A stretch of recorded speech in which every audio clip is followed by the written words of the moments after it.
છે। ક્યારે કોઈએ કહ્યું નથી કે હું કહી રહ્યો છું। વ્યાસજી એવું નથી કહેતા કે હું કહું છું, એ કહે છે કે મને સમાધિમાં જે દેખાણું એ લખું છું। સુખદેવજી કહે છે કે હું વ્યાસજી પાસેથી જે ભણ્યો એ કહું છું। સુતજી કહે છે કે સુખદેવજીએ પરીક્ષિતજીને જે સંભળાવ્યું એ હું કહું છું। હું નથી કહેતો, એ કહેનારો જુદો છે। અને ભાગવતને શ્રીમદ ભાગવત કેમ કહેવાય છે? ભાગવત શબ્દનો અર્થ શું છે? ભાગવત શાસ્ત્ર શું છે? આ બધાની વ્યુત્પત્તિ સમજવાની છે। આ જ્ઞાન ગંગા છે, જ્ઞાન યજ્ઞ છે। સત્કર્મ સૂચકો નૂનમ જ્ઞાન યજ્ઞ સ્મૃતો બુધૈ। જે બુદ્ધિશાળી લોકો જે જ્ઞાન યજ્ઞ કરે છે એ આ યજ્ઞ છે। અને એ યજ્ઞ સનત કુમારોએ કર્યો છે। ભાગવતના દિવ્ય શ્લોકોના ગાનથી જ્ઞાન અને વૈરાગ્ય જાગૃત થયા છે। અને જ્ઞાન વૈરાગ્ય જાગૃત થયા। શુદ્ધજી મહારાજ સૌનકાદિકને સંભળાવે કે ભક્તિ સુતો તો તરુણો ગૃહિત્વા પ્રેમૈક રૂપા સહસા વિરાસિત। અને ભક્તિ દેવી પ્રસન્ન થયા। એના બંને યુવાનો દીકરાઓ યુવાન બન્યા, તરુણ બન્યા। જ્ઞાન અને વૈરાગ્ય પ્રસન્ન થયેલી માતાએ શ્રી કૃષ્ણ ગોવિંદ હરે મુરારી નાથેતી નામાની મુહુર વદંતી, એ ભગવાન મુકુંદ મુરારી માધવ મુકુંદના ગીત ગાતા ભક્તિ દેવી નીકળ્યા છે। અને નારદજીને આશીર્વાદ દીધા છે કે નારદજી, કે આ બધા જ ભુવનની અંદર, ત્રિભુવનની અંદર, સકલ ભુવન મધ્યે તમારા જેવો કોઈ મળશે નહીં। પ્રસન્ન થઈને હું તમને વરદાન આપું છું કે આપ જે ભક્તિ શાસ્ત્ર છે, જે ભક્તિ સંપ્રદાય છે, એના પ્રણેતા બનશો। અને જે આ ભક્તિના માધ્યમથી ઈશ્વરને પ્રેમ કરશે એને ઈશ્વરને ગોતવા જવાની જરૂર નહીં પડે। સકલ ભુવન મધ્યે નિરધનાસ્તેપી ધન્યા નિવસતિ રુદિ તેષામ ભક્તિ શ્રી હરિર ભક્તિ રેખા હરિરપી નિજ લોકમ સર્વથાથો વિહાય પ્રવિશતિ રુદિ તેષામ ભક્તિ સૂત્રોપનદ્ધ। ત્યાં સુધીનું વરદાન ભક્તિ માતાએ આપ્યું છે કે જે ભક્તિના માર્ગે કરીને, જો આગળની વાત થઈ યોગ માર્ગ ન કરી શકો, યજ્ઞ માર્ગ ન કરી શકો, વ્રત જપ ન કરી શકો, તપ પૂજા ન કરી શકો, પણ માત્ર ભક્તિ કીર્તન કરો તો હરિરપી નિજ લોકમ, ભગવાન પણ પોતાનો લોક છોડી અને પ્રવિશતિ રુદિ તેષામ, એના હૃદય મંદિરમાં આવીને બિરાજે છે। અને એનાથી વિશેષ કે આ ભાગવત જીવતાને પણ મોક્ષ આપે છે અને મરેલાને પણ મોક્ષ આપે છે। તો કે એનું પ્રમાણ શું છે?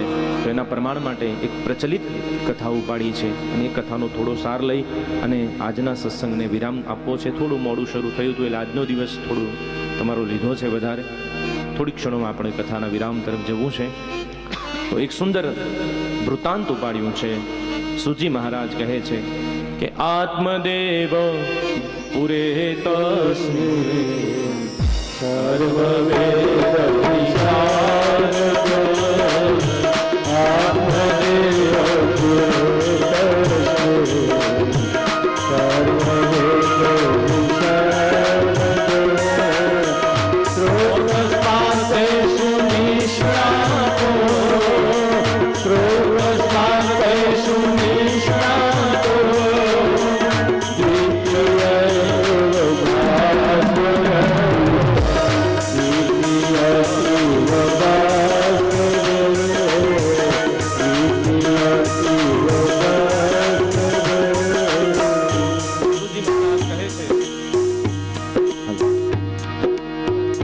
આપને એક વૃત્તાંત સંભળાવું છું। જય હો। હાલો,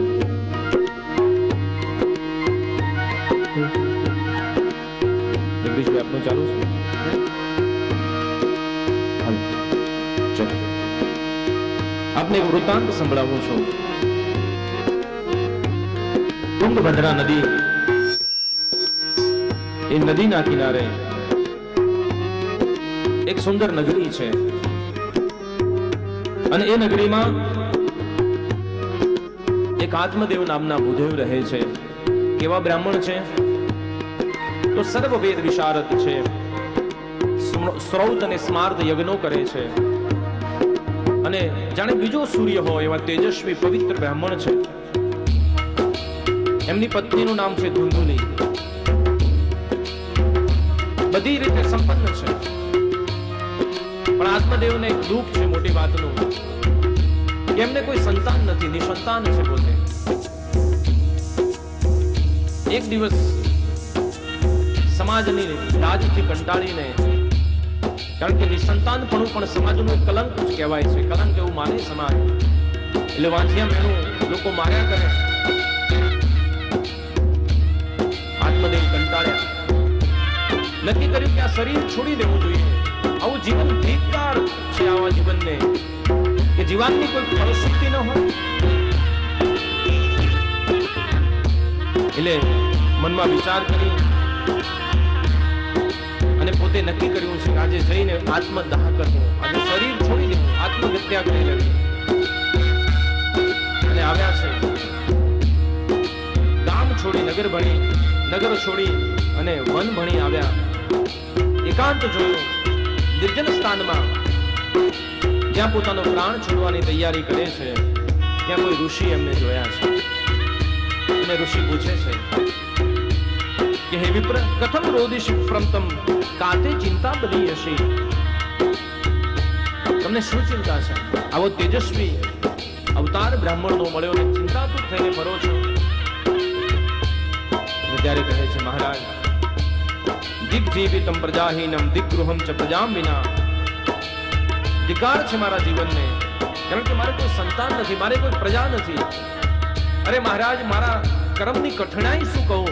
આંગણામાં જે ગાય બાંધી છે ને એ પણ વાંજણી છે. પાલ્યતે યા મયા ધેનું સાવંદ્યા સર્વથા ભવેત. મહારાજ, શું કરી શકું? આપ તો વૈરાગી છો, વૈરાગી સંસારીનું દુઃખ નહીં સમજી શકે. ઋષિને દયા આવી. ઋષિ કહે છે કે ઉભા રહો. સમાધિ લગાવી ઋષિએ એનું ભાગ્ય જોયું. કહે છે કે સુણ વિપ્ર મયા તેત્ય પ્રારબ્ધુમ તુ વિલોકિતમ. તમારું પ્રારબ્ધ મેં જોઈ લીધું છે. અને શું જોયું? કે સપ્ત જન્માવધિ તવ પુત્રો નૈવ ચ નૈવ ચ. 7 જન્મ સુધી તારે પુત્રનું સુખ નથી, નથી ને નથી.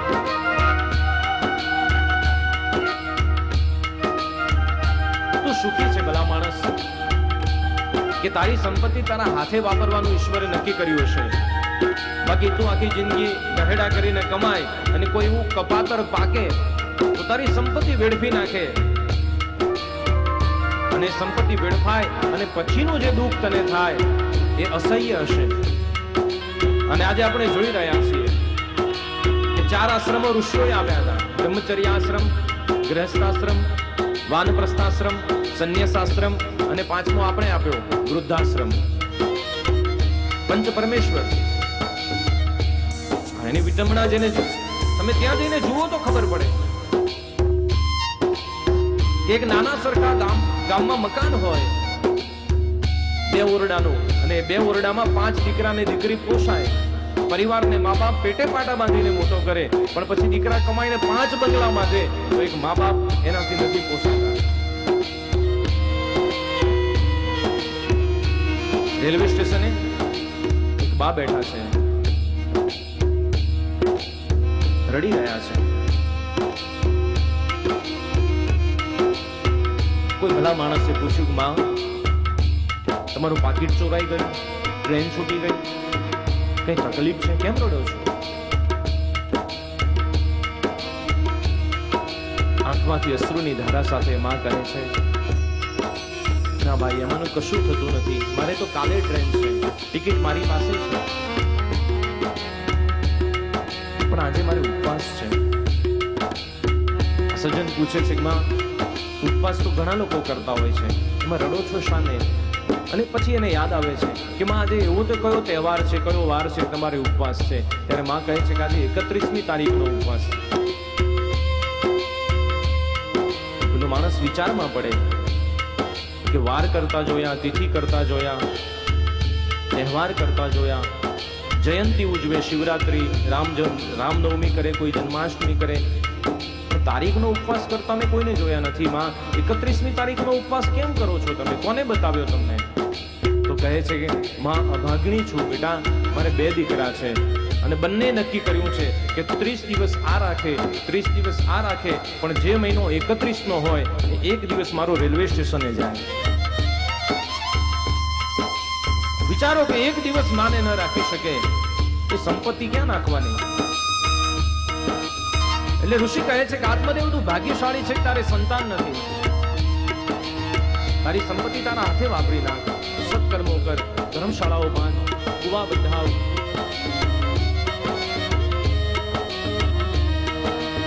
આત્મદેવ કહે છે મહારાજ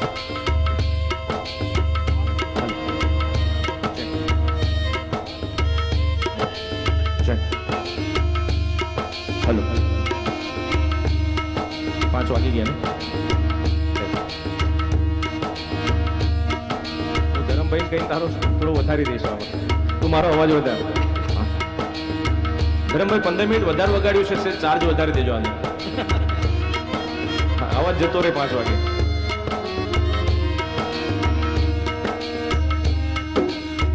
તો આત્મદેવ વિચારે છે કે જે મહારાજ એક ક્ષણમાં મારા 7 જન્મનું ભવિષ્ય જોઈ શકતા હોય, એ કોઈ સામાન્ય સાધુ ન હોય. ચરણ પકડીને કહે છે કે મહારાજ હવે ગમે તે થાય, તમે જ્યાં સુધી મને પુત્રવાન ભવના આશીર્વાદ ન આપો ત્યાં સુધી પગ છોડવા નથી, અને નહીં આપો તો મરી જઈશ, તો પાપ તમને લાગશે, બ્રહ્મ હત્યાનું લાગશે, કારણ કે હવે તમારા લીધે મરીશ. અને મહારાજ હશે તારા ભાગ્યમાં નથી, પણ છતાં તું મજબૂર કરે છે. તો મહારાજે પોતાની જોડીમાંથી એક ફળ આપ્યું. ઇદમ ભક્ષ્ય પત્ન્યાત્વમ તવ પુત્રો ભવિષ્યતિ. આ તારી પત્નીને ખવડાવજે, જ્યાં તારે પુત્ર થશે. પણ કહેવાય છે ને કે ભાગ્યમાં ન હોય ને તો ઈશ્વર પણ ના આપી શકે. આવીને હરખભેર પોતાની પત્ની ધુંધુલીને આપ્યું કે આ ફળ ખાજે અને આપણે પુત્ર જન્મશે. હવે આ બુદ્ધિ ધુંધુલીની એવી છે એટલે વિચારે છે કે ક્વતિષ્ઠામિ ક્વ ગચ્છામિ કો મે દુઃખ વ્યપોહતિ પ્રણામ યજામિ દુઃખેન હા કષ્ટમ મમ સંસ્થિતમ. મારે ક્યાં જવું, કેવી રીતે ઉભો રહેવું? કારણ કે ગર્ભાવસ્થાની પીડા એ તો અસહ્ય હોય છે.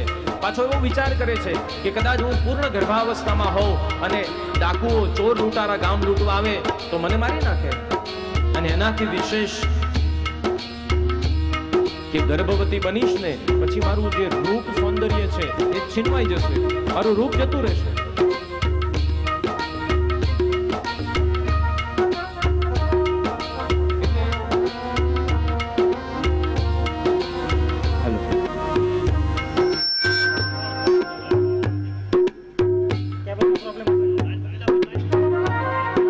કઈ વાંધો નહીં, કાલે વાયર બદલી નાખે. સરસ. એટલે પછી એની બેનને મળે છે. એટલે એની બેનને કહે છે કે શું કરવું? એટલે એની બેન, એનો પતિ દારૂડિયો છે, એ ગર્ભવતી છે. એટલે એની બેન એક યોજના બનાવે કે જો હું ગર્ભવતી છું, મારો પતિ બાળકને પોષી શકે એમ નથી, તું ગર્ભવતી છે એવું નાટક કરજે, મારે બાળક થશે હું તને આપીશ ને હું જાહેર કરીશ કે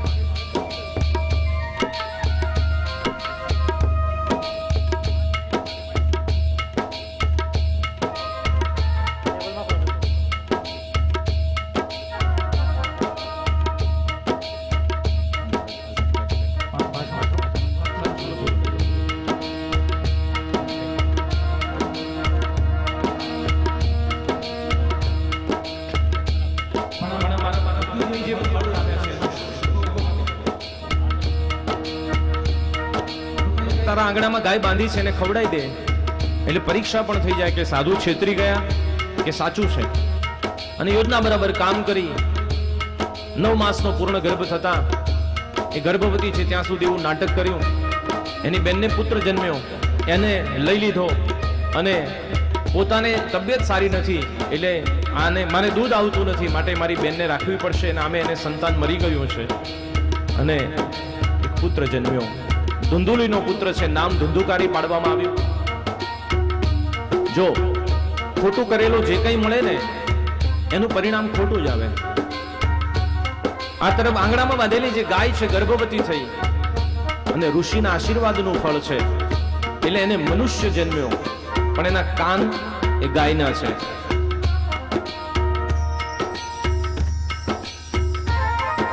હવે પુત્રના લક્ષણ પારણામાં ધુંધુકારી એવો મહાન ખલ થયો કે એને કોઈ પાપ એવું નહીં હોય જે એને નહીં કર્યું હોય. રોજ એની ફરિયાદ આવે. એક તો મોટી ઉંમરે સંતાન અને આ ફરિયાદ સાંભળવું પડે. આત્મદેવ એને એક દિવસ ગોકર્ણજીએ કહ્યું કે પિતા, સંસારમાં મોહ રાખવો એ સારી વાત નથી. ધર્મમ ભજસ્વ સતતમ ત્યજલોક ધર્માન સેવસ્વ સાધુ પુરુષાન જહિ કામ તૃષ્ણાન અન્યસ્ય દોષ ગુણ ચિંતન માસુ મુક્ત્વા સેવા કથા રસમહો નિતરામ દિવસ્વામ. ધર્મમ ભજસ્વ, હવે ધર્મનું આચરણ કરો, સંસાર છોડી દો. ગોકર્ણની વાત માની ગંગા કિનારે આવ્યા, સંતોની સેવામાં રહ્યા, સત્સંગ કર્યો, જળપાન કર્યું, તપ કર્યું, જપ કર્યું અને આત્મદેવને ભગવાન પ્રસન્ન થયા અને ભગવાન એ આત્મદેવને પોતાના ધામમાં લઈ ગયા. એનું તો કલ્યાણ થયું. પિતાના મૃત્યુના સમાચાર મળ્યા એટલે ધુંધુકારીએ માનો કાઠલો પકડ્યો. પિતાનું ધન ક્યાં છે? એક દિવસ, બે દિવસ મા પાસે હતું એટલું આપ્યું, ના આપ્યું એ દિવસે માને મારી નાખી. મા મરી, કમોતે મરી. આ પાપ્યો હવે સ્વચ્છંદી બન્યો. ઓછું પડતું હતું. એક નહીં, બે નહીં, ત્રણ નહીં, પાંચ ગણિકાઓને ઘરમાં લાવ્યો અને પાંચ ગણિકાઓની સાથે વિષય વાસનાથી રત રહે છે. હવે ગણિકાઓને પૈસો જોઈએ, ચોરી કરવા માંડ્યો, હત્યા કરવા માંડ્યો. ચોરી કરતા કરતા રાજાને ત્યાં ચોરી કરી, એટલું બધું ધન લૂંટીને લાવ્યો. આ ગણિકાઓને થયું કે રાજાનું ધન જે દિવસે પકડાશે આ પણ મરશે ને આપણે મરીશું, આના કરતા આને મારીને બીજા ગામ જતા રહીએ. બરાબર દારૂ પાયો, ખાટલે બાંધ્યો, ગળું દાબ્યું, પણ મર્યો નહીં. જો પાપિયા છે ને જલ્દી મરે નહીં. ને પાછા એમ કહેતા હોય કે હવે તો ભગવાન મારો દોરો ખેંચી લે તો હારું, નહીં ખેંચે. તારું આખું કુટુંબ રોજ પ્રાર્થના કરે છે કે આ ખોખું જાય તો હારું, પણ ન જાય. અભાગ્યા હોય ને એ ત્યાં જગ્યા ન થાય, કારણ કે ભગવાને વિચારે ને કે ભંગાર ભેગું કરીને મારે શું કામ છે.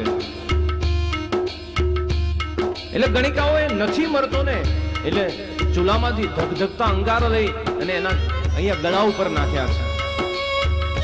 અનેક યાતનાઓની સાથે આના પ્રાણ છૂટ્યા એટલે પ્રેત યોનીમાં ગયો.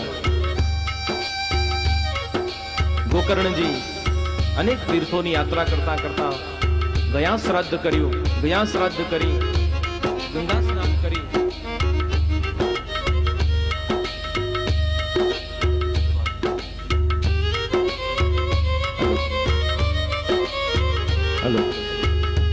અને પાછા જ્યારે પોતાની નગરીમાં આવ્યા, રાત્રિના સમયે સૂતા છે, ત્યારે કોઈ બિહામણો દ્રશ્ય બને. ઘડીકમાં ઘેટું થાય, ઘડીકમાં માણસ થાય, ઘડીકમાં વિખરાઈ જાય, રડે, આક્રંદ કરે. ગોકર્ણજીએ જળ હાથમાં લીધું, જે પણ હોય પ્રત્યક્ષ થાય. ધૂળની એક ડમરી ઉડી છે.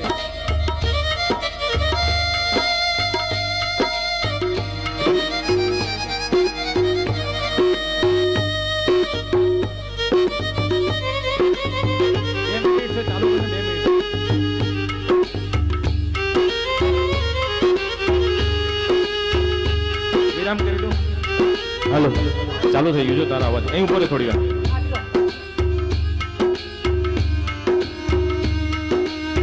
જય હો.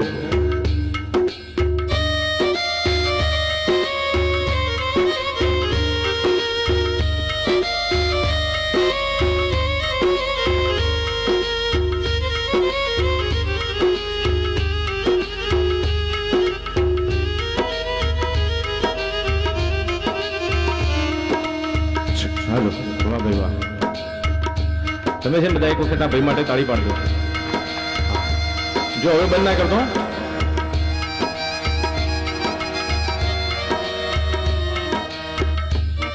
તો કહે છે કે હું તમારો ભાઈ છું ધુંધુકારી. અને ત્યારે ગોકર્ણજી કહે છે કે મેં તો તારા ઘણા શ્રાદ્ધ ગયાજીમાં કર્યા, મને સમાચાર મળ્યા છે કે તે આ સંસાર છોડ્યો. તો કહે છે કે મારા પાપ એટલા છે ભાઈ કે મને મુક્તિ મળી નથી. આપ તો સૂર્યના ઉપાસક છો, તમે નિત્ય સંધ્યા કરો છો, તો કાલે તમે સૂર્યનારાયણ એ આખા વિશ્વમાં પરિભ્રમણ કરતા હોય છે એમને પૂછી જોજો. અને ગોકર્ણજીએ સવારની સંધ્યા કરતા સૂર્યનારાયણના રથને અટકાવ્યો અને પ્રશ્ન પૂછ્યો છે, મહારાજ કયું એવું સત્કર્મ કરું કે જેનાથી મારો ભાઈ જે પાપી છે, દુરાચારી છે, એ પ્રેત યોનિમાં ભટકે છે, એ પ્રેત યોનિમાંથી એ મુક્ત બને.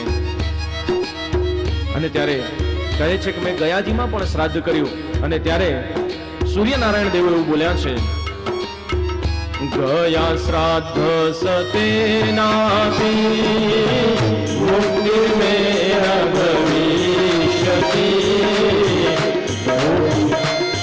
સતેનાથી મુક્તિ મેરા ભવિષ્યતિ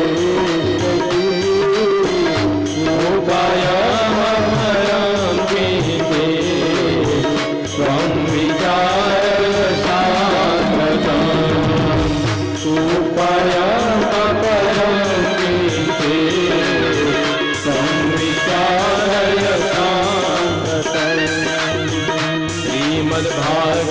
ભાગવતાન મૂર્તિ સપ્તાહ વાચન ગુરુ સૂર્ય ધર્મ રૂપં સૂર્ય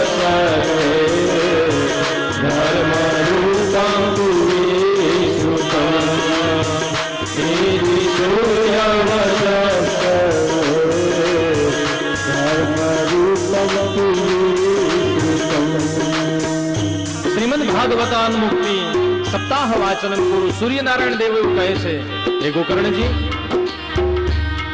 તમે શ્રીમદ ભાગવતનું સપ્તાહ પારાયણ કરાવો. અને ઇતિ સૂર્ય વચન સર્વે સૂર્યનારાયણના બધા વચનોમાં વિશ્વાસ રાખી અને ગોકર્ણજીએ ગામની બહાર સુંદર જ્યાં લીલા વાંસનો મંડપ છે, કુદરતી લીલા વાંસ ઉભેલા છે, ત્યાં એક દિવ્ય મંડપ બંધાવ્યો. વ્યાસપીઠ થઈ શ્રોતાઓને નિમંત્રણ આપવામાં આવ્યું અને 7 દિવસની ભાગવત કથાની શરૂઆત થઈ. લોકો એટલા ઉમટી પડ્યા કે ક્યાંય સ્થાન બાકી રહ્યું નહીં. પ્રેત યોનિમાં રહેલો આ ધુંધુકારી ક્યાં બેસવું? એટલે લીલા વાંસ નું એ જે વન છે એમાં એક વાંસને આશ્રિત બની ભમરો બનીને એમાં બેઠો છે. એક દિવસની કથા, એક ગાંઠ તૂટે, બીજા દિવસે બીજી, ત્રીજા દિવસે ત્રીજી, અને 7 ગાંઠો એની છૂટે છે. અને 7મો દિવસ થાય, ભગવાનના ધામમાંથી દિવ્ય વિમાન પાર્ષદોની સાથે આવે. વિષ્ણુ દૂતો આવ્યા, એને અલંકારોથી સજાવી અને એને લઈ લીધો છે, વિમાનમાં બેસાડ્યો. અને આ બધું ત્યાં બેઠેલા હરિભક્તોએ જોયું કે આ તો વિમાનમાં બેસીને ગયો, તો એનું કેવું સત્કર્મ હતું? તો કહ્યું સત્કર્મ એ છે કે એને 7 દિવસ નિષ્ઠાથી ભાગવતની કથા સાંભળી છે. અને જે ભાગવતની કથા નિષ્ઠાથી સાંભળે એના પાપો દૂરથી કંપે છે. અને ગાયું છે, કંપતે સર્વ પાપાની સપ્તાહ શ્રવણે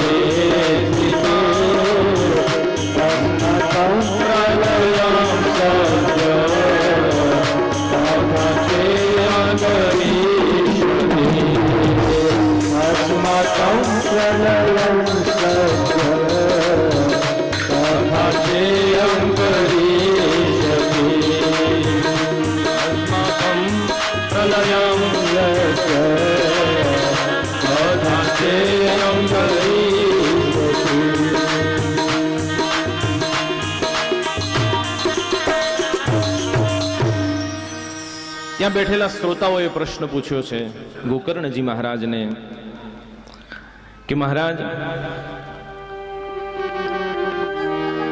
કથા તો અમે પણ સાંભળી, પણ અમને તો વિમાનમાં બેસવાની જગ્યા ન મળે. એનું કારણ શું છે? અને ત્યાં ગોકર્ણજીએ અને ત્યાં સૂતજીએ સૌનકાદિકોને પણ સંભળાવ્યું. ગોકર્ણજીએ શ્રોતાઓને વક્તા અને શ્રોતાના લક્ષણો સંભળાવ્યા કે વક્તા, પહેલા તો વક્તાના લક્ષણો કયા કે દ્રષ્ટાંત કુશલો ધીરો. વક્તા કેવો હોવો જોઈએ કે દ્રષ્ટાંત આપી શકે, સંસ્કૃતનો કુશળ જાણકાર હોય, સ્વભાવે થોડો ધીર હોય, માઇક બંધ થાય તો ક્રોધ ના આવે, અને સંતોષી હોવો જોઈએ. પેલા પેકેજ નક્કી કરવાનું ન હોય, બરોબર? એમણે જ કથા, કારણ કે કથા જેને કહી છે એને વેચી છે, વેચી નથી. આ વક્તાના લક્ષણો થયા કે શુદ્ધ ઉચ્ચારણથી શ્લોક ગાન થતું હોય, સારા દ્રષ્ટાંતો જે પ્રસંગને અનુરૂપ જીવનને ઉપયોગી હોય એવા આપી શકતા હોય, જેના જીવનમાં પવિત્રતા હોય, પ્રસન્નતા હોય, એવો વક્તા. શ્રોતાના પણ લક્ષણો બતાવ્યા. એ તમારે સાંભળવા છે ને શ્રોતાના? તો શ્રોતાના લક્ષણો છે, પહેલા અક્રોધના, શૌચપરા, સતતમ બ્રહ્મચારિણ, દેવ ધ્યાનરતા, નિત્યમ પ્રસન્ન મનસ સદા. અને એનાથી વિશેષ કહ્યું કે વિશ્વાસો ગુરુવાક્યેષુ સ્વસ્મિન દીનત્વ ભાવના, મનોદોષ જયશ્ચૈવમ કથાયામ નિશ્ચલામતી. પહેલા સૌથી પહેલો નિયમ શ્રોતાનો બતાવ્યો છે અક્રોધના, ક્રોધ રહિત ના રહેવાનું. ક્રોધ કરતા નથી ને ઘરે જઈને? હા, તે મોડું થાય તો બહુને કહેતા નહીં, જઈને ખીચડી નથી મૂકી હજુ. તમે કથા સાંભળવા આવ્યા છો એટલે થોડું ઘણું લઈને જજો, તો બહુ નહીં થાય કે આવી રોજ કથા થાય તો સારું.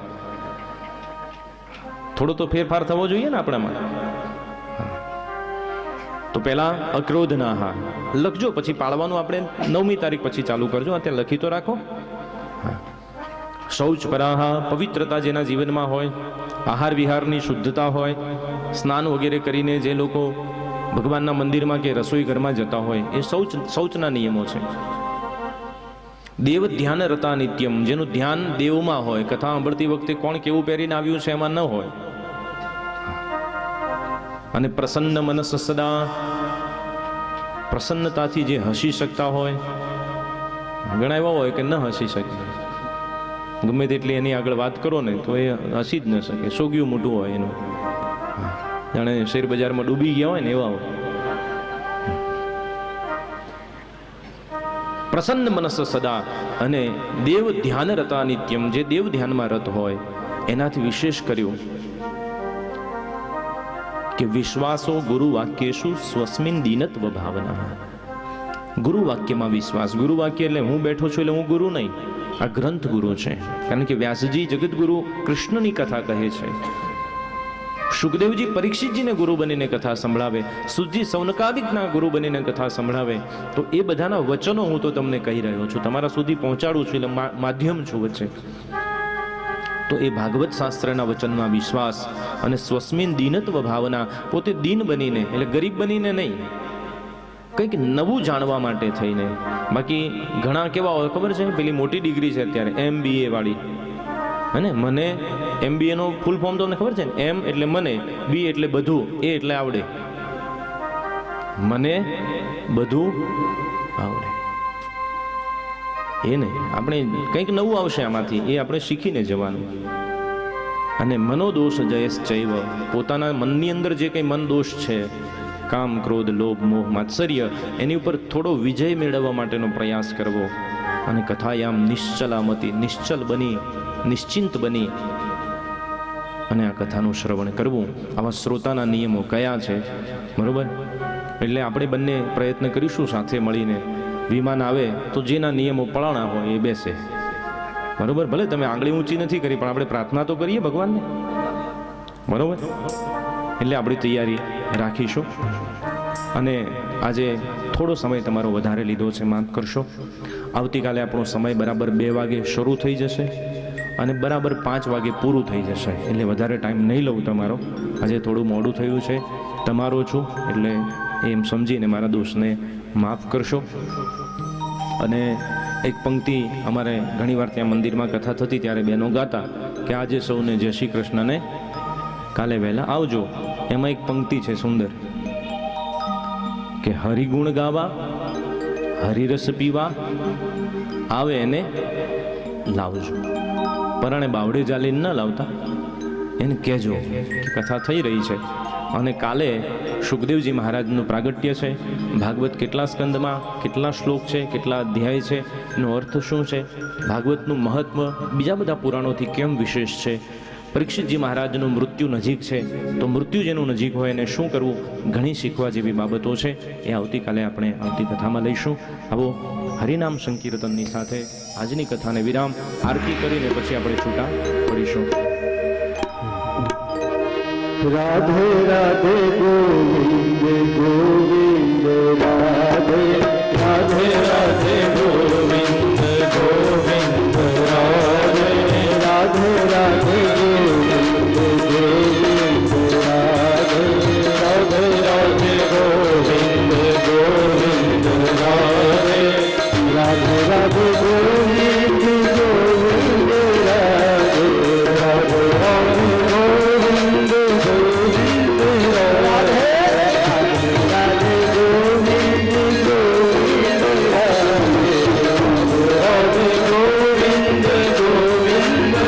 રાધે રાધે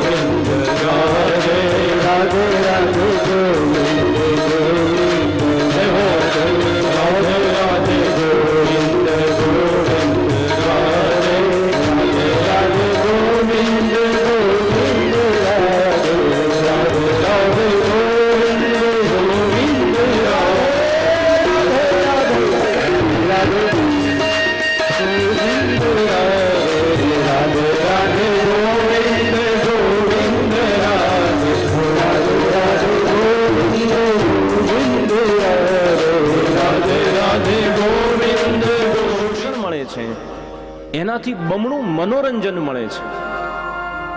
ટીવીમાં, મોબાઈલમાં, ઇન્ટરનેટમાં. પણ છતાંય તમે જોયું છે કે કોઈનો ચહેરો પ્રસન્ન હોય? બધા છોગિયા મોઢા કરીને ફરતા હોય. કઈ ચિંતામાં માણસ જીવી રહ્યો છે? અને આ ચિંતાથી જો માણસ જીવતો હોય તો એ જીવન નથી. કારણ કે માત્ર શ્વાસ ઉચ્છ્વાસ લેવો એ જીવન ન કહી શકાય. કારણ કે લુહાર જે હોય છે એની જે પેલી ધમણ ચાલતી હોય, હવે તો ઓછી થઈ ગઈ છે, પણ જૂના માણસોએ જોયું છે કે લુહારની ધમણ હોય, એક દોરી આમ ખેંચ્યા કરે અને એમાંથી હવા ફેંકાયા કરે અને લોડું ગરમ થયા કરે, તો એ શ્વાસ તો પેલી ધમણે લેતી હોય છે. અને આપણે શ્વાસ લઈએ છીએ. આ જીવન નથી. કોઈ એક મહાપુરુષે બહુ સુંદર જીવનનો અર્થ ગુજરાતીમાં કહ્યો છે કે જી, વ અને ન 3 અક્ષર છે, તો અર્થ થાય છે જીવવું ખુમારીથી. જી એટલે જીવવું પણ ખુમારીથી, વ એટલે વધવું પણ ઈમાનદારીથી. આપણી વૃદ્ધિ થવી જોઈએ પણ ઈમાનદારીથી વૃદ્ધિ થવી જોઈએ. આજે માણસ વધે છે ખરો, પણ એની નૈતિક હિંમત નથી કે પોતાની પત્નીને પણ કહી શકે કે આ ક્યાંથી લાવ્યો છે. અને ન એટલે નમવું, અને એ પણ હૃદયથી. આજે નમે છે ઘણા પણ કપટથી નમે છે.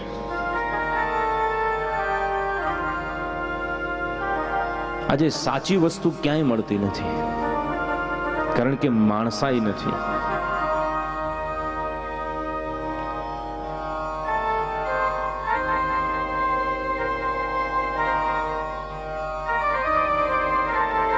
તો શું કરી શકાય? તો કહે છે કે સંયમ અને નિયમ વગર વિના જીવનને સ્વચ્છ નહીં બનાવી શકાય. શ્રેષ્ઠ જ્ઞાન, સદગુણો, થોડી ગંભીરતા, થોડી કર્મનિષ્ઠા અને સત્ય વૃત્તિ આ ક્યાંય વેચાતું મળતું નથી. આ બધું આપણા ઘડતરમાં આવે છે.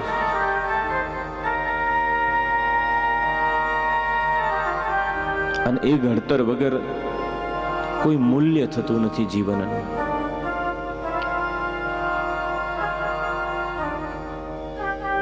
મોટા ભાગે વિશ્વ જેનાથી મોહિત છે, ઘરેણાની જે શોભા કહી શકાય, ડાયમંડ, હીરો, એના માટે એક સુંદર શ્લોકમાં શાસ્ત્રકારો લખે છે કે અપ્યાકર સમુત્પન્ના મણિ જાતિર અલંકૃતા જાત રૂપે ન કલ્યાણી નહીં સંયોગ મરહતી. એ હીરાની ચમક દમક જોઈએ, આંખમાં વસી જાય, થાય કે ગમે તેટલો મોંઘો છે પણ એક વખત બીજું કશું ન કરી શકીએ તો એક નાની સરખી નથમાં પણ એક સાચો હીરો પહેરવો છે, આટલું આપણને એનું આકર્ષણ હોય. પણ એનો ઇતિહાસ તપાસીએ તો ખબર પડે કે આ હીરો છે ને એ ક્યાંથી નીકળે? એ કોલસાની ખાણમાંથી નીકળે. જ્યારે નીકળે એટલે આવો ચમકવાળો ન હોય, એ પણ કાળો ડિમાંગ હોય. પછી એને ઘસવો પડે, એની ઉપર જે કંઈ પદ્ધતિ થતી હોય એ પદ્ધતિથી એને આકાર આપવો પડે, એને કપાવવું પડે. અને જ્યારે ઘડાતો જાય ઘડાતો જાય ઘડાતો જાય ત્યારે પછી એની કિંમત, એનું મૂલ્ય અગણિત થઈ જાય, કરોડોમાં પંકાય. પછી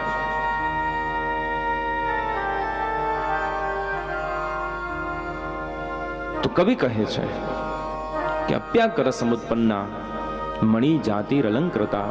એ મણિ, એ જે હીરો છે એ પણ અલંકૃત બનતો નથી જ્યાં સુધી ઘડાતો નથી. તો હવે આપણે આપણી જાતને પૂછી શકીએ કે આપણે કેટલા ઘડાયા છીએ.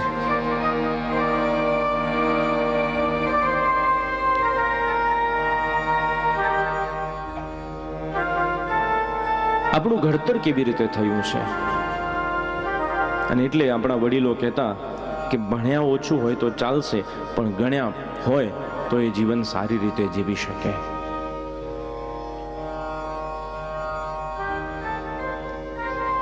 ઘણી બધી વાતો આ જીવન વિશે કરી શકાય. આજે આપણે જ્યારે પણ સવારમાં ન્યૂઝપેપર હાથમાં લઈએ અને એની હેડલાઇન્સ જોતા જઈએ ત્યારે આપણને એવું થતું જ નથી કે આ વિશ્વને શું થઈ ગયું છે. અકસ્માતે હજારો લોકો મરી જાય, કોઈ ભ્રષ્ટાચારથી કોઈ અકસ્માત થતા હોય, ક્યાંક ખૂન થતું હોય, હત્યા થતી હોય, બળાત્કાર થતો હોય, લૂંટફાટ થતી હોય. આ કોણ કરે છે?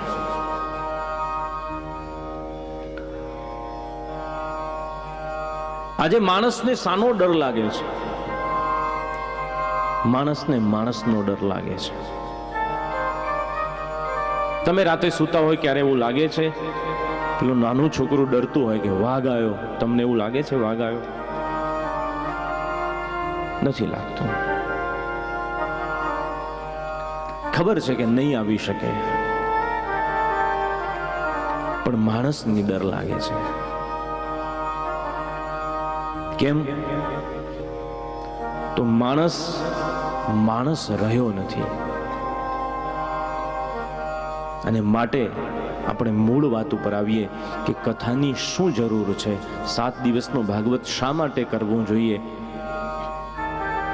તો એ આપણા જીવનના ઘડતર માટે છે. તો તમારા મનમાં અત્યારે એવું થતું હશે કે અમે તો હવે કિનારે પહોંચ્યા, અને મને ખબર છે કે આ પાકા ગળે કાંઠલા ચડતા નથી,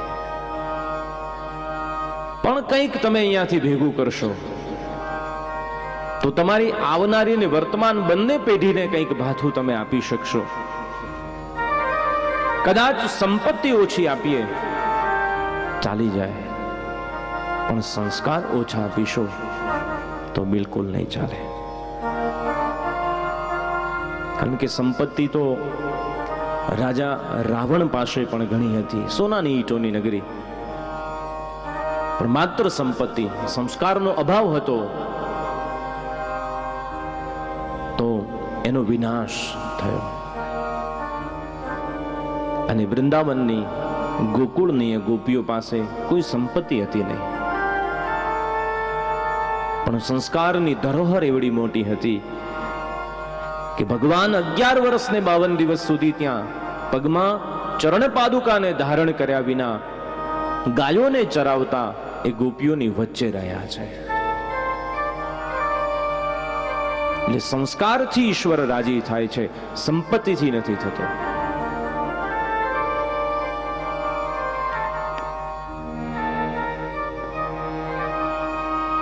અમેરિકામાં ત્યાં ગુજરાતી સામાયિક આવે છે, ખબર કરીને, તો એમાં અમુક નાની લઘુ વાર્તાઓ આવતી હોય.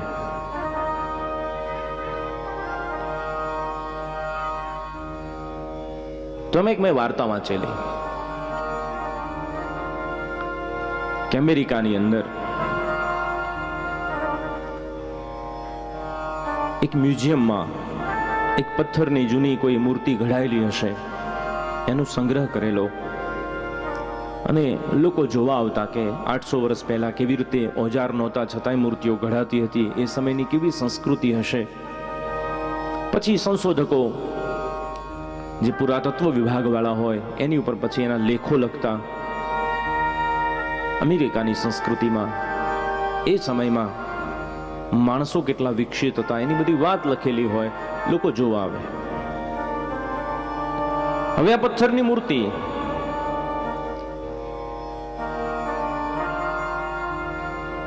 અને અમેરિકાની ટેકનોલોજી છે એટલે બધે સીસીટીવી કેમેરા, સિક્યુરિટી આ બધું લગાવેલું હોય, કારણ કે આ બહુ પ્રાચીન ધરોહર કહેવાય, એમની પ્રાચીન ખજાનો છે.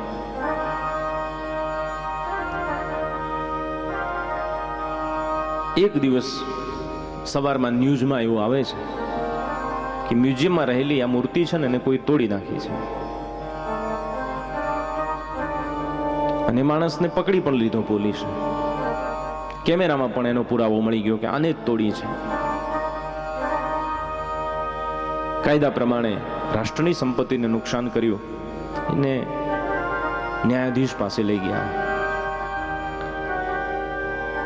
ન્યાયાધીશે માત્ર એક જ પ્રશ્ન પૂછ્યો આ યુવાનને કે ભાઈ, આ મૂર્તિ આટલા વર્ષો જૂની હતી, એક જ જગ્યાએ ઊભી છે, એને તારું શું બગાડ્યું? તને કેમ એવું થયું કે આને તોડી નાખવી છે? તને શું મળ્યું એનાથી? તે કેમ તોડી નાખી એને? અને ત્યારે યુવાનનો જે જવાબ છે એ સાંભળીને આપણને આપણા ભવિષ્યની ચિંતા થાય.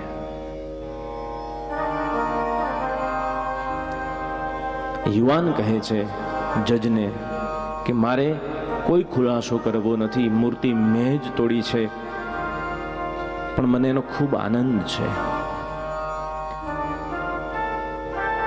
કારણ કે ગઈકાલ સુધી મારા ઘરના સભ્યો સિવાય મારી ગલીમાં મને કોઈ ઓળખતું નહોતું, અને આજે આખું અમેરિકા મને ઓળખે છે કે પેલો મૂર્તિ તોડનારો આ વ્યક્તિ છે, એટલે હું આજે ફેમસ થઈ ગયો છું, અને ફેમસ થવા માટે થઈને મેં આ મૂર્તિ તોડી નાખી છે. એટલે માણસ પ્રસિદ્ધિ માટે થઈ, માણસ પૈસા માટે થઈ, માણસ પોતાના પદ માટે થઈ અને આજે રાષ્ટ્રને પણ નુકસાન કરે છે, સમાજને પણ નુકસાન કરે છે. અને ત્યારે આપણે એ ચિંતા કરવી કે આપણા પરિવારમાં કોઈ આવો નબીરો પાકે ને, એ દિવસે પછી આપણે ઉજાગરે ઊંઘતા થવું પડે.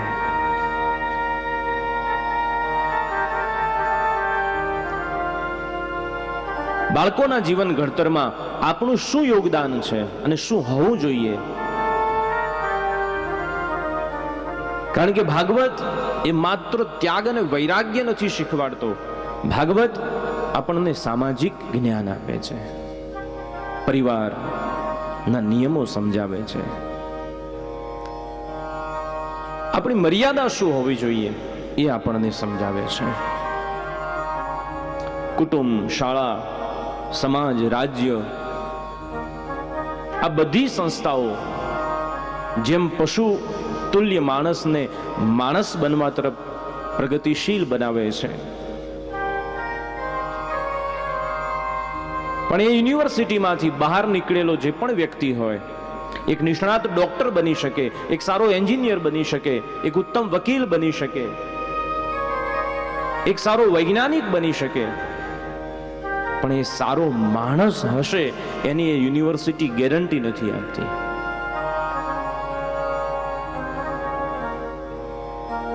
અને માણસ કોને કહેવાય? તો તમે જે વ્યાખ્યા આપો છો એ કે ભાઈ તમારા જેવો દેખાતો હોય, મારા જેવો જે દેખાતો હોય, માણસ.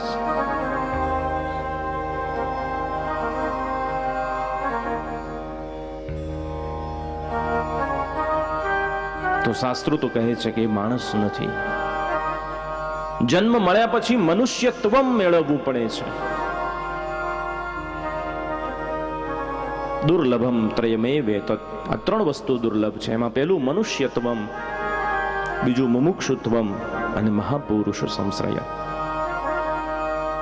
પહેલા તો માણસ બનવું પડે છે. પૃથ્વી ઉછંગ ઉછરેલ, માનવી હું માનવી, માનવ થાવ તો ગણો. મારે બીજું કશું થવું નથી, મારે માણસ થવું છે અને થવું પડે આપણે. હવે હું તમને 2-3 દાખલા આપું કે તમે શાકભાજી લાવો છો, મરચાની સીઝન આવે એટલે ઓછામાં ઓછી 5 જગ્યાએ ફરો તમે. પેલું થરાનું મરચું ને, શેરથાનું મરચું ને, પટણી મરચું ને, કાશ્મીરી મરચું ને, આ બધું હોય છે ને, એની જાતો હોય જુદી જુદી. હવે ગમે તેવું લાવો, પણ મરચાનો ગુણ શું છે? તીખાસ. આ એનું ઓળખાણ છે કે ભાઈ મરચું એટલે તીખું હોય. એ ભલે પછી કાશ્મીરી હોય કે રેશમ પટ્ટી હોય, પણ તીખાસ એનો ગુણ છે. અને તીખું ન હોય તો તમે મરચું કહેશો તો એને મરચું કહેવાય નહીં. હા હોય તો હા પાડજો પાછું. જો તીખું ન હોય તો મરચું ન કહેવાય, ખાટી ન હોય તો આંબલી કહેવાય ન કહેવાય. તીખું ન હોય તો મરચું નહીં, ખાટી ન હોય તો આંબલી નહીં, મીઠી ન હોય તો શેરડી નહીં. આ દરેકનો એક એક ઓળખાણ છે ને. તો માણસાઈ ન હોય તો એને માણસ પણ ન કહેવાય. એની ઓળખાણ છે માણસની.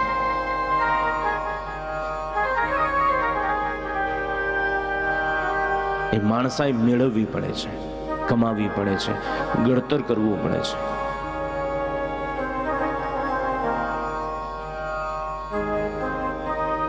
પ્રત્યક્ષમ પરિવેક્ષેત નરશ્ચરિતમાત્મનઃ કિન્નુ મે પશુભિ તુલ્યમ કિમ સત્પુરુષૈરિતિઃ.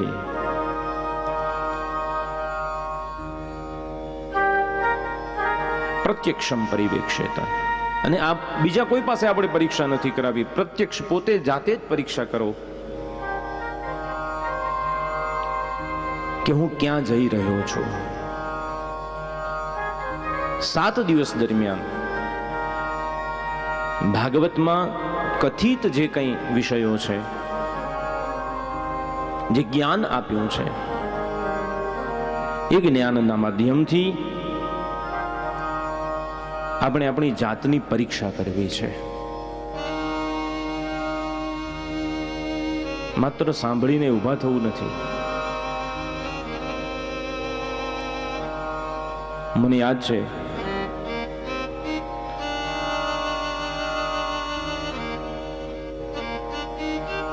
અમારા ગુરુજી એવું કહે છે કે પેલો નવો ભૂવો હોય ને એ વધારે ધૂણે.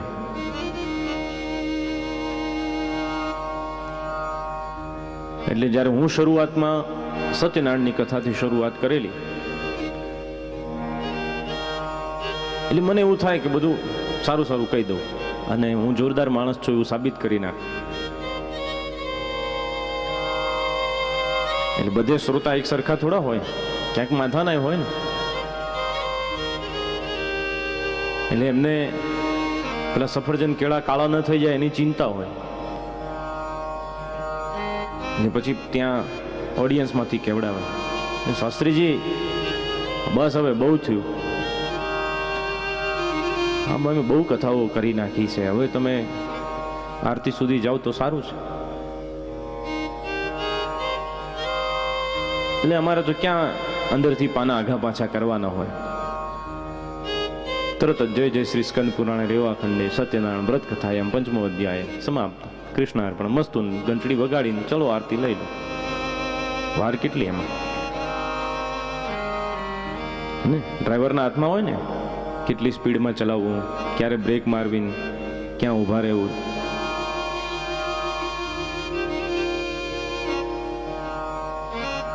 પછી મને એવું થાય કે વડીલને જઈને એવું કહી દઉં કે બાપા બહુ કથાઓ કરી નાખી, એકાદી એ રાખી હોત ને તો આ એકાદ બ્રાહ્મણને ફરી ધક્કો થતો તમારી પાછળ. બધી કરી, એકે રાખવી તો હતી ઘરે, એકાદી તો. એટલે આપણે એવું નથી કરવું કે ભાગવત કથા કરી નાખી, આપણે રાખવી છે. આ સત્સંગ શાળા છે, આપણે અહીંયા સંવાદ કરવો છે. ખાલી માત્ર હું બોલું તમે સાંભળો એવું નહીં.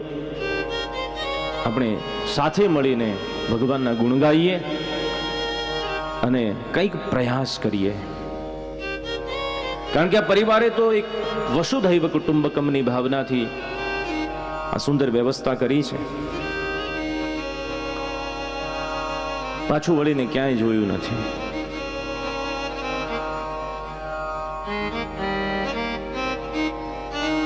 અને હજુ ગઈકાલે જ મને આશુ કહેતો હતો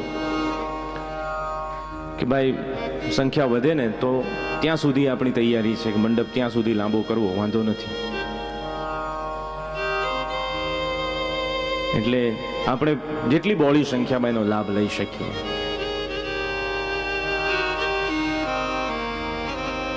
અને આ બધું કેવું છે ખબર છે, આ ભાગ્યમાં હોય ને તો મળે. ઘણા પાછા એવું કે અમારે જોશી સાહેબની કથામાં જવું હતું પણ કંકોત્રી નહોતી. કથા કંકોત્રીથી ન સંભળાય. અભાગ્ય હોય ને એની જન્મોત્રીમાં જ કથા ના હોય. એની જન્મોત્રી જોડાવું ને હારા જ્યોતિષી પાસે તો એમાં કથા જ ના હોય.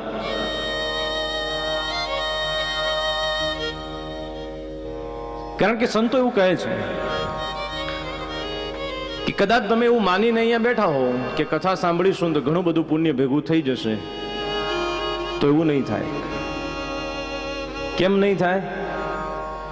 તો કે ઘણા બધા પુણ્ય ભેગા થાય ને તો કથા સાંભળવા મળે, અને કથા સાંભળ્યા પછી તો ગાંઠો છૂટતી જાય, ગ્રંથિ ભેદન થાય.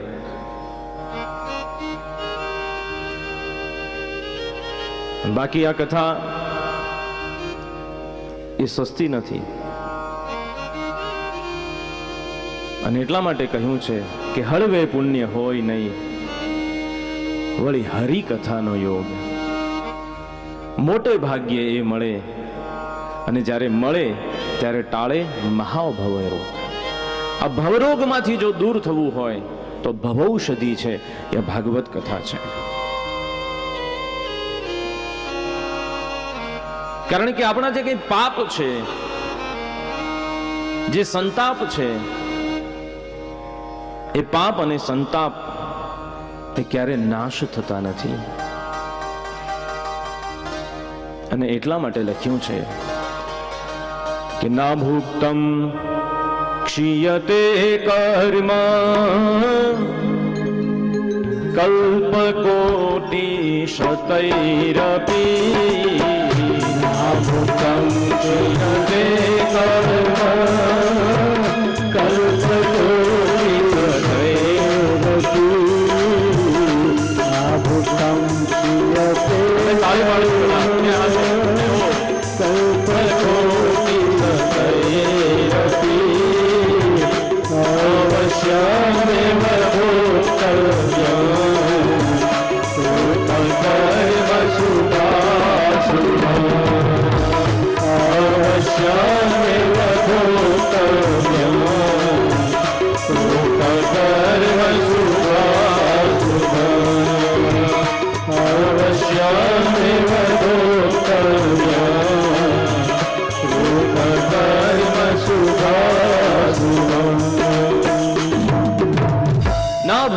ક્ષીયતે કર્મ કલ્પ કોટી શતૈરતિ.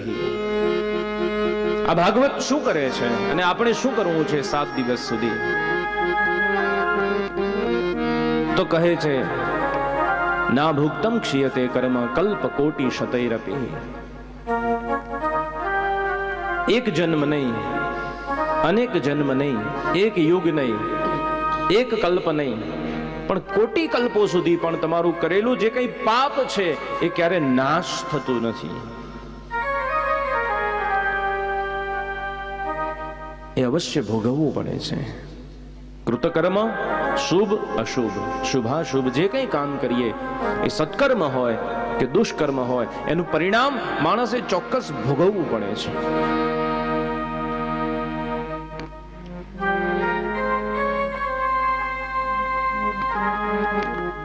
એવું બની શકે કે આપણા કર્મ એ ટળે ન થઈ શકે. આપણને કેમ ઘણી વખત એવું થતું હોય છે કે આટલા સારા કામ કરું છું, આટલી ભક્તિ પૂજા પાઠ કરું છું, છતાંય મને તકલીફ આવે છે? કારણ કે આપણે કયો હિસાબ માંડીએ ખબર છે? જે નજીકનું કરેલું હોય ને એ જ. આગળનું આપણને ક્યાં યાદ છે? અને આજે આપણે કંઈક નાની મોટી શાસ્ત્રની વાતો એનાથી વિમુખ થતા હોઈએ એટલે આપણે કર્મનું ભાથું ભેગું થતું જાય. અમારા ગુરુજી સમજાવે કે રસોડામાં બેનું જ્યાં રસોઈ બનાવતી હોય એની પાસે એક સિંક રાખે સરસ મજાનું. પછી ત્યાં વાસણ ધોવાનું થાય ને હાથ ધોવાનું થાય. એટલે બહુ ગતિશીલ હોય છોકરાઓને અને ઘરવાળાને ટાઈમ સાચવવાના હોય એટલે બધું એમાં જવા દે. એટલે ક્યારેક રીંગણાના ફોડવાઈ જાય, વટાણાના દાણાઈ જાય, રોટલીના વધેલા ટુકડાઈ જાય, ખીચડીના દાણાઈ જાય, આ બધું જાય સિંકમાં. હવે થોડું થોડું થોડું થોડું થોડું થોડું કરીને ભેગું થાય અને પછી આખી પેલી પાઇપ હોય ને એ ચોકઅપ થઈ જાય અને પછી તો એમાંથી પાણી ન જાય.